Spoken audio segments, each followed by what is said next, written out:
let us meet, no, in Live Good. 2 years ang hinihiling ko po sa inyo. Walang bibitaw, no?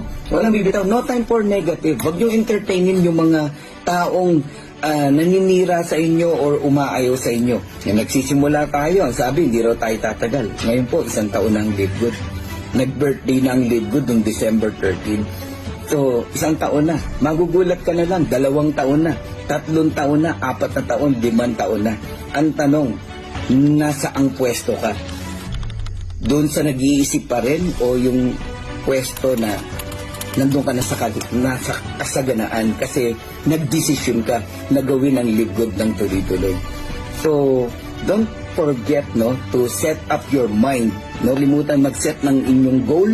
Okay? Ano ba talaga ang gusto mo para sa pamilya mo, sa mga mahal mo sa buhay? Okay? Sa sarili mo?